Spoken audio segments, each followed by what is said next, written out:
Olá, olá, meus amigos, sejam todos muito bem-vindos a mais uma aula de processo civil. Aqui quem vos fala é o professor Stanley Costa, professor de Direito Civil e Processo Civil da LAC Concursos. E no encontro de hoje, nós vamos concluir os estudos sobre a competência no novo Código de Processo Civil. Essa é a quarta aula. É o quarto encontro sobre o tema competência. Tema extremamente importante para você concurseiro, para você concurseira. Por isso é que nós estamos caminhando de uma forma um pouco mais vagarosa, uma forma um pouco mais detalhada, porque de fato o estudo para concurso público ele tem que ser estratégico.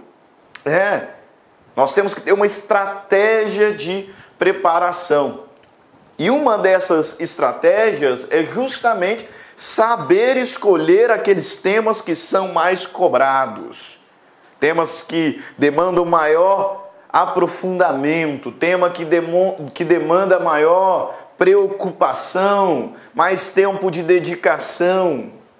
Alguns temas não são tão recorrentes, não são tão importantes para um concurso público, então esses a gente dá uma lidinha, vê a lei, resolve uma questãozinha ou outra e vai embora. Agora, tem temas que se destacam pela importância, pela relevância, pela quantidade de vezes que eles são cobrados. E esses temas a gente tem que ter bastante cuidado. Um deles, aqui no Código de Processo Civil, aqui no Direito Processual Civil, é justamente o estudo da competência. Se não o mais importante, e eu creio que não é o tema mais importante, mas é um deles. É um dos temas de maior relevância, um dos temas mais cobrados em concurso público. Por isso que nós dividimos esse estudo em 4 aulas, em 4 encontros.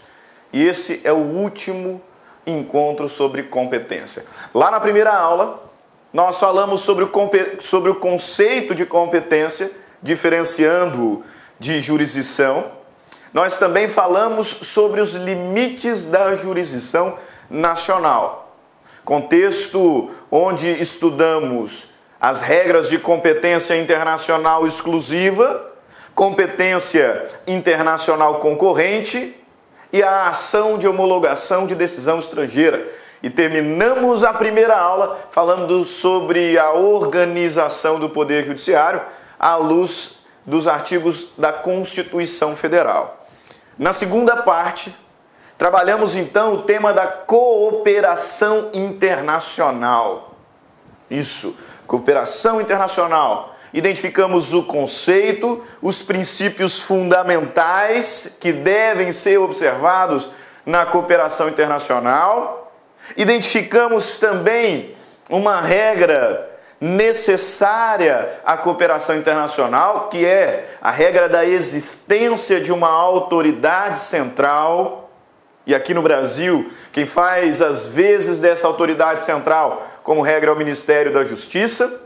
Então concluímos identificando, conceituando e diferenciando alguns mecanismos de cooperação internacional. Falamos do auxílio direto, da carta rogatória e da ação de homologação de decisão estrangeira. No terceiro encontro, nossa última aula, trabalhamos então a competência interna. Isso, competência interna. Identificamos os 5 critérios definidores de competência, à luz da doutrina de Chiovenda, diferenciando-os. Falamos sobre competência de juízo, competência de foro. Então, trabalhamos lá na Constituição Federal, artigo 109, a competência da Justiça Federal. Concluímos a nossa aula falando sobre a competência da Justiça Estadual, foro comum, foros especiais. E investimos o finalzinho da aula tratando as diferenças da incompetência absoluta e incompetência relativa. E agora, último encontro, última parte desse estudo, trabalharemos então a modificação de competência. Quarta parte, estudo de competência. Começamos nesse exato momento. Modificação de competência. Para fechar com chave de ouro, né, esse nosso módulo de competência no novo Código de Processo Civil. Do que se trata a modificação de competência, meus caros? Modificação de competência é um fenômeno processual por meio do qual atribui-se competência a um órgão que é originalmente incompetente e, por consequência, retira-se a competência de um órgão originalmente competente. Prestou atenção? Modificação de competência, né, é um instrumento, é um fenômeno processual por meio do qual atribui-se competência a um órgão originalmente incompetente e, por consequência, retira-se a competência de um órgão inicialmente competente. Nesse contexto, muito importante relembrarmos as regras da incompetência absoluta e incompetência relativa. Eu sei que nós já vimos. Na última aula nós trabalhamos as diferenças entre incompetência relativa e incompetência absoluta. Na oportunidade falamos que quando um juiz ele trabalha, ele exerce a sua função jurisdicional fora dos limites previstos na lei, veja bem, ele praticou o ato jurisdicional, porque a jurisdição ela é una, é indivisível. Todavia, esses atos estão viciados. E o vício da incompetência, ele é graduado por lei. Isso mesmo, nós temos aqui 2 graus distintos da incompetência. A chamada incompetência relativa e a incompetência absoluta. Se nós já trabalhamos o tema, professor, por que falar novamente sobre incompetência absoluta e relativa agora na quarta parte? Por conta do seguinte, primeira regra de destaque da aula de hoje. Então você pode anotar, anota aí no seu caderno. Quando nós falamos sobre modificação de competência, entenda, só pode ser modificada a chamada competência relativa. Isso. Somente a competência relativa é passível, é sujeita à modificação. Somente a competência relativa é que pode ser modificada. Nunca a competência absoluta. Nunca. Ok? Somente a competência relativa é que está sujeita à modificação. Nunca competência absoluta. É por isso, meus caros, por conta dessa regra inicial, mas já extremamente importante, é que eu faço questão de relembrar com vocês agora de uma forma mais rápida, né, esses 2 quadrinhos sobre competência absoluta e competência relativa. Nós trabalhamos na última aula, mas vamos aqui fazer uma revisão rápida. Por quê? Porque só pode ser modificada a competência relativa. Quais são as principais diferenças entre competência absoluta e relativa, ou incompetência absoluta e relativa? As regras que dispõem sobre competência absoluta são regras de interesse público, enquanto que as regras que dispõem sobre incompetência relativa são regras de interesse privado. Nessa toada, nesse contexto, temos que a incompetência absoluta ela deve ser declarada de ofício pelo juiz. Contrário sensu, a incompetência relativa não pode ser declarada de ofício pelo juiz. Ok? A incompetência relativa é matéria de ordem privada. Se é matéria de ordem privada, não pode ser reconhecida de ofício pelo juiz. A incompetência absoluta é regra de natureza pública, é matéria de ordem pública e, portanto, pode ser reconhecida de ofício pelo juiz. Tanto a incompetência absoluta quanto a incompetência relativa no novo CPC devem ser arguidas em preliminar de contestação. E aqui chamo a atenção dos senhores, porque na vigência do Código Civil, do Código de Processo Civil anterior, CPC 73, a competência relativa ela era arguida por meio de uma exceção de incompetência relativa.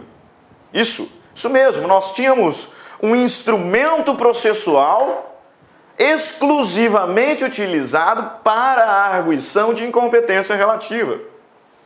Na vigência do novo CPC, esse instituto não existe mais, porque tanto a incompetência relativa quanto a incompetência absoluta devem ser arguidas pelo réu em preliminar de contestação.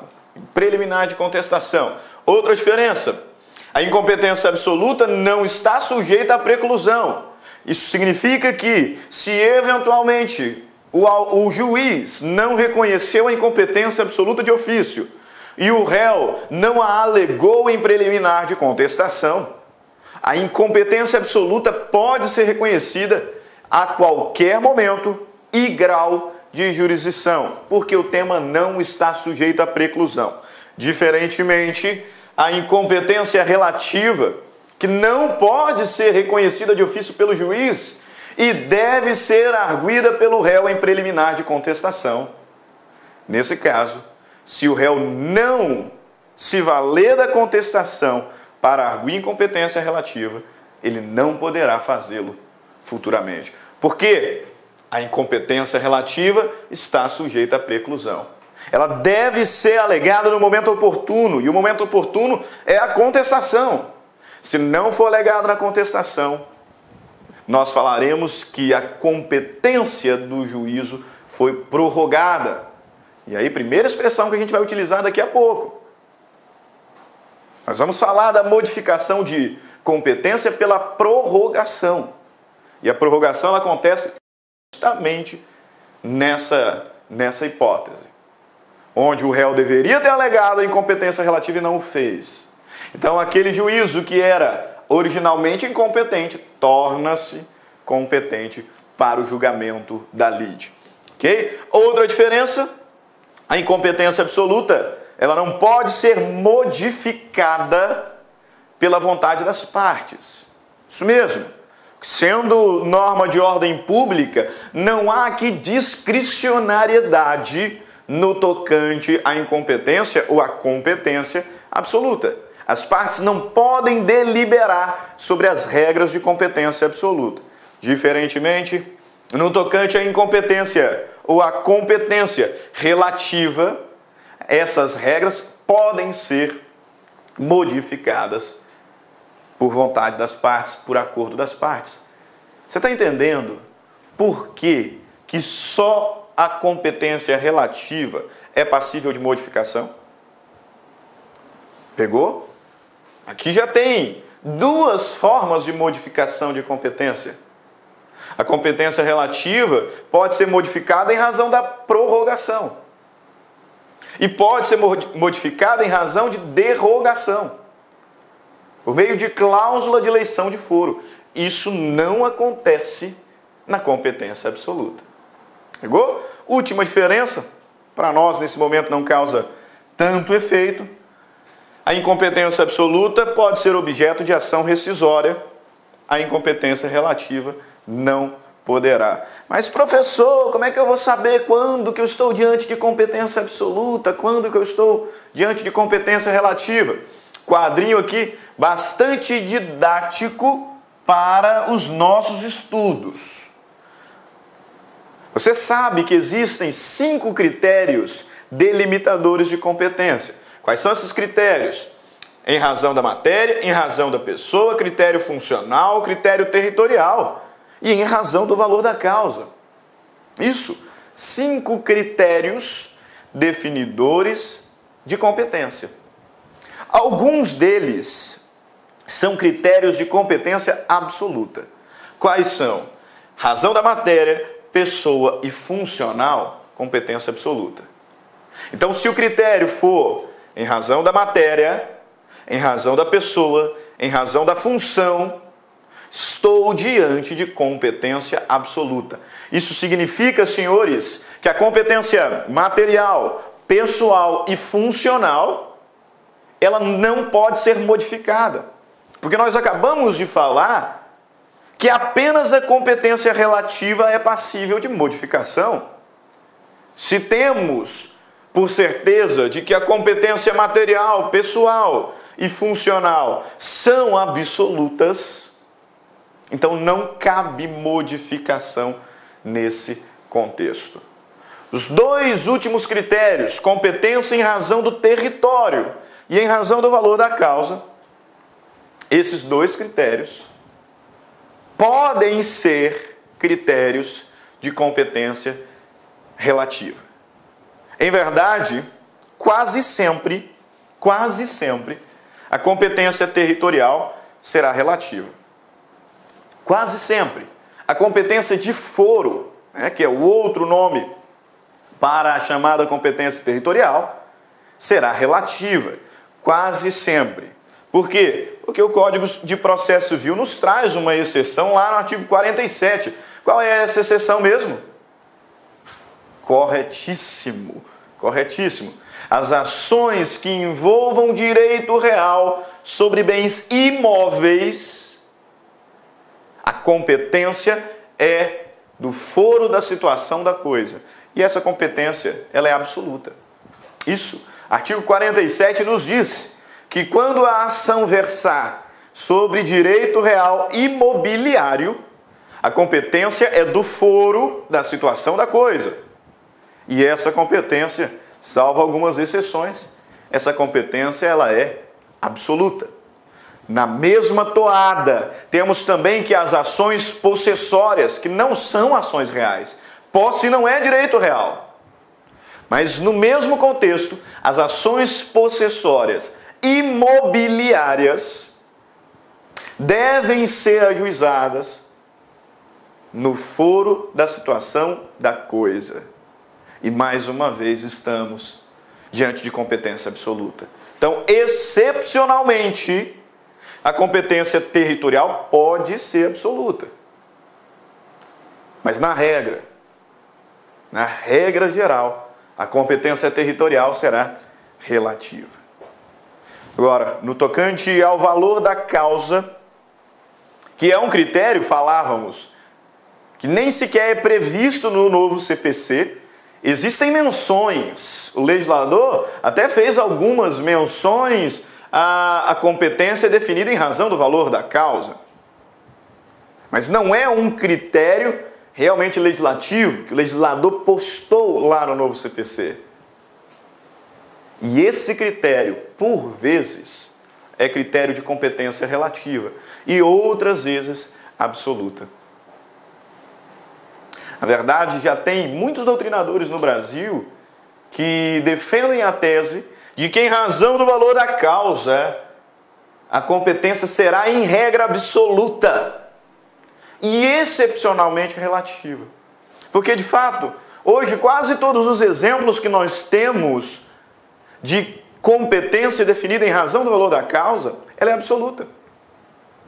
Lá na Lei 9.099, que fala sobre a competência dos juizados especiais cíveis, nós sabemos que eu tenho a faculdade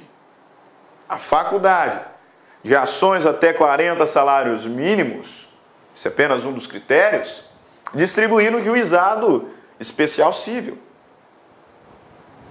Mas se a ação for de valor superior a 40 salários mínimos, eu não posso distribuí-la no juizado especial cível. Então, embora eu tenha a faculdade, a possibilidade de escolher nas demandas cujo valor da causa seja inferior a 40 salários mínimos, posso escolher juizado especial ou não. Se a demanda tem por valor da causa superior a 40 salários mínimos, eu não posso ir para o JEC. Então, nessa reflexão, apesar da faculdade, parece-nos que a competência no JEC também é absoluta.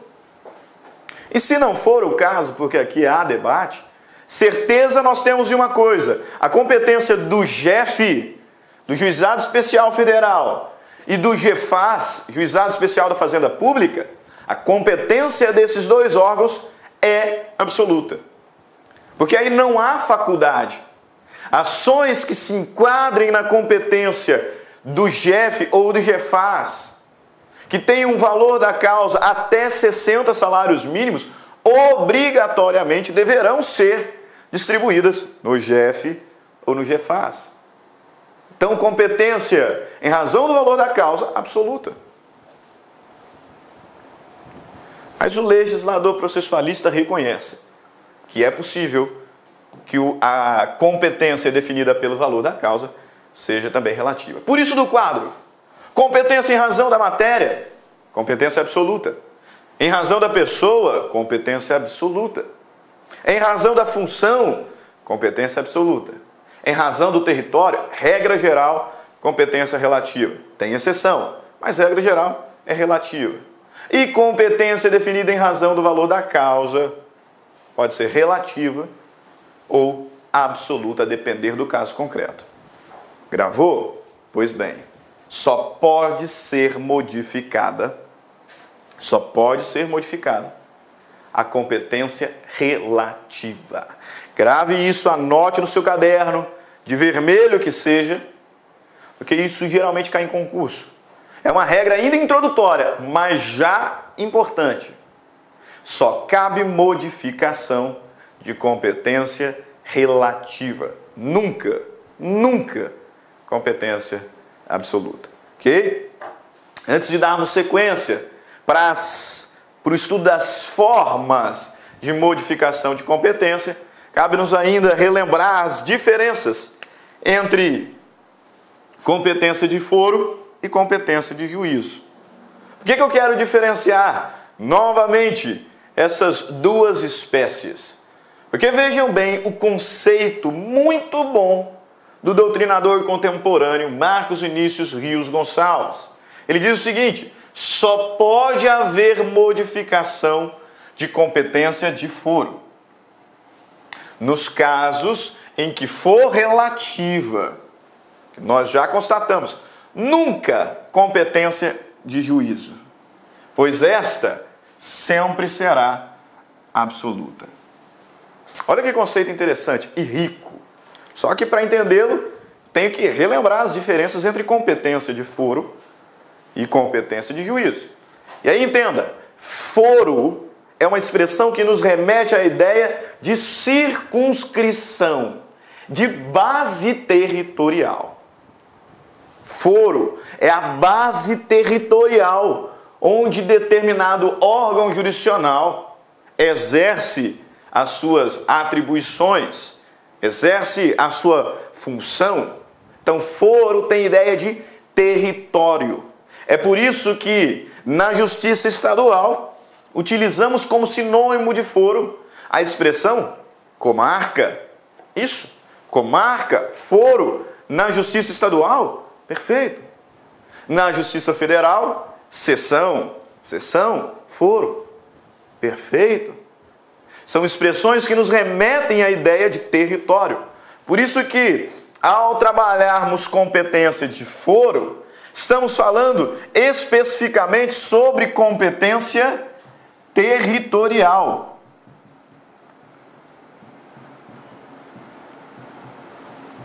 E aí você bem sabe que a competência territorial, em regra, ela é relativa. Mas existem exceções. Caso lá dos direitos reais sobre bens imóveis. Ok? E juízo, professor, o que é juízo mesmo? Juízo é uma unidade judiciária. Juízo é a unidade judiciária, composta pelo juiz e os serventuários e os seus auxiliares. Tanto que, no âmbito da Justiça Estadual, nós utilizamos a expressão vara como sinônimo de juízo, perfeito, tem problema. Porque juízo me remete à ideia de unidade judiciária, composta ali pelo juízo e seus auxiliares. Isso é o juízo. Na justiça estadual, vara. Nesse contexto, falamos que a competência de juízo, ela está relacionada à ideia de competência material. Como assim material, professor? Ué, quando eu estou diante de uma ação de divórcio, onde que uma ação de divórcio deve ser distribuída?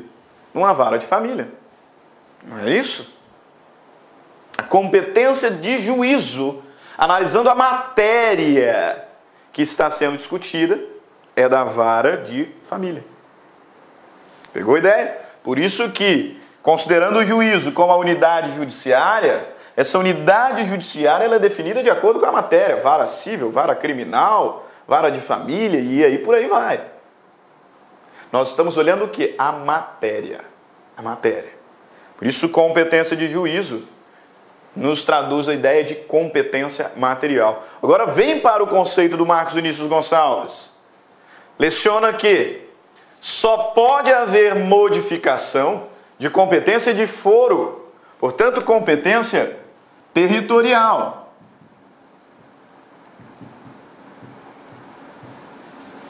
Nos casos em que ela for relativa. Porque existem exceções. Existem hipóteses em que a competência territorial será absoluta. E sendo absoluta não comporta modificação. Não é isso? Mas ele segue. Nunca de juízo. Então nunca poderá haver modificação de competência de juízo. Porque a competência de juízo, ela sempre será absoluta. Ah, é? Ela sempre será absoluta? Sim. Porque ela é definida em razão da matéria. Trata-se de uma competência material, e a competência material, conforme nós vimos no slide anterior, ela é sempre absoluta. Beleza? Conceito riquíssimo. Riquíssimo. Fiz questão de trazer para nós, porque essa é uma primeira regra e já é uma regra muito